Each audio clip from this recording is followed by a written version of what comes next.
राज्यासाठी पुढचे 24 तास अतिशय महत्त्वाचे. हवामान खात्याकडून महाराष्ट्रामध्ये रेड अलर्ट जारी.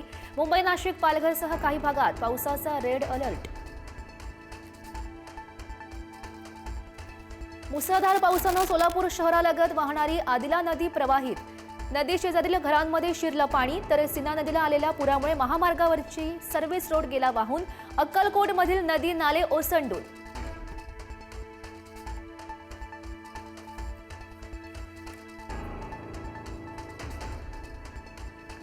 बीड जिल्ह्यात गेल्या 2 दिवसांपासून मुसळधार पाऊस. शेतांमध्ये गुडघाभर पाणी, पिकं उद्ध्वस्त. मेहकरी नदीला पूर.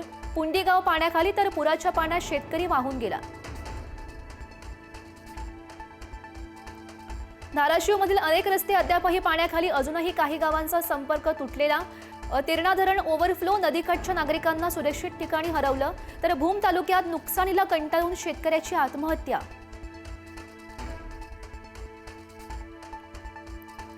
अहिल्यानगरमधील सीना नदीला पूर. शहराच्या नेप्ती परिसरात गुडघाभर पाणी. अनेक घरांमध्ये शिरलं पाणी. मुसळधार पाऊस. दूध उत्पादक शेतकरी अडचणीत. राहाता तालुक्यातील हजारो एकर क्षेत्र पाण्याखाली. लातूरच्या जळकोट तालुक्यात तिरू नदीला पूर. बेळसावंगीतील ग्रामस्थांचं सुरक्षित ठिकाणी स्थलांतर. लातूर जिल्ह्यातील ताबरजा मध्यम प्रकल्पातील विसर्ग केला कमी. पंढरपूरच्या भीमा नदीला पूर. 4 महिन्यात 7व्यांदा वाढली भीमा नदीची पाणी पातळी. नदीकाठावरील मंदिरं पाण्याखाली. अतिवृष्टीमुळे शेतकरी हवालदिल. आत्महत्येचा प्रयत्न. जालन्याच्या भोकरदनमध्ये रात्री मुसळधार पाऊस. दुकानांमध्ये पाणी शिरल्यानं व्यापाऱ्यांचं नुकसान. अनेक ठिकाणी पिकांचं नुकसान. शेतकरी चिंतेत, तर पुराच्या पाण्यातून विद्यार्थ्यांचा जीवघेणा प्रवास. नाशिकच्या येवल्यातील कोळगंगा नदीला महापूर. पुराचं पाणी 50 घरांमध्ये शिरल्यानं नुकसान. तर मनमाडमधील पांझण आणि रामगुळणा नदीला पूर. नागरिकांना सतर्क राहण्याचा इशारा प्राप्त. संभाजीनगर जिल्ह्याला पावसाचा फटका. हर्सुल तलाव ओव्हरफ्लो झाल्यानं खाम नदीला पूर. मुकुंदनगर भागात नागरिकांच्या घरांमध्ये शिरलं पाणी. रस्त्यावर मोसंबी फेकून शेतकऱ्यांनी व्यक्त केला संताप.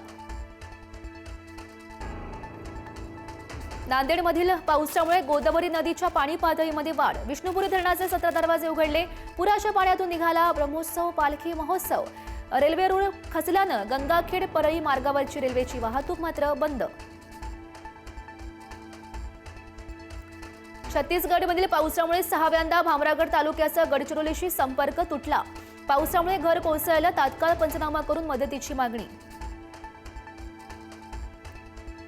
वसई विरारमधील पावसामुळे रस्ते पाण्याखाली. पाण्यातून वाट काढताना वाहन चालकांची कसरत. तर विभा कॉलेज मार्गावर झाड कोसळलं. जीवितहानी टळली. मार्ग वाहतुकीसाठी बंद. जळगाव जिल्ह्यातील हतनूर धरणाच्या जलसाठ्यात मोठी वाढ.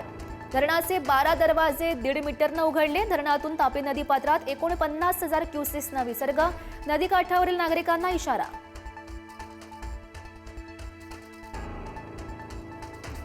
पावसामुळे सांगलीच्या कृष्णा नदीच्या पाणी पातळीमध्ये वाढ.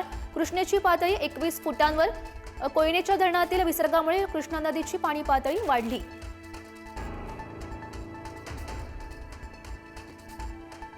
राज्यामध्ये सुरू असलेल्या पावसाचा रेल्वेवर परिणाम. नांदगाव रेल्वे स्थानकावरील रेल्वे रुळावर पाणी. मुंबईवरून नांदेड उत्तर भारतामध्ये जाणाऱ्या रेल्वे 2 ते 3 तास उशिरानं. मनमाड रेल्वे स्थानकावर प्रवाशांची मोठी गर्दी.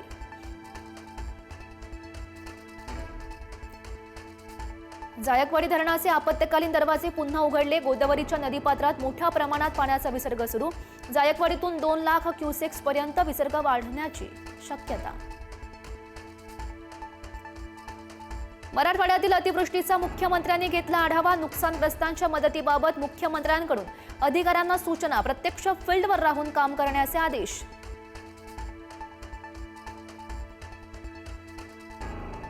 दसरा मेळाव्याच्या पार्श्वभूमीवर शिंदेंच्या शिवसेनेची आज दुपारी बैठक. उपमुख्यमंत्री एकनाथ शिंदे करणार मार्गदर्शन. लक्ष्मण हाकेंवर हल्ला करणाऱ्यांचे शरद पवार, प्रवीण गायकवाड, निलेश लंके यांच्यासोबत फोटो. गोरख दळवी असं हल्ला करणाऱ्या व्यक्तीचे नाव. हाकेंवर हल्ला करण्याला 6 जणांविरोधात गुन्हा दाखल. पुण्यातील गुंड निलेश घायवळ परदेशामध्ये पळाला. घायवळ लंडनला पळाल्याची चर्चा. घायवळनं पासपोर्टसाठी दिला अहिल्यानगरचा पत्ता. त्याच्यावर मकोका अंतर्गत पुण्यात गुन्हा दाखल.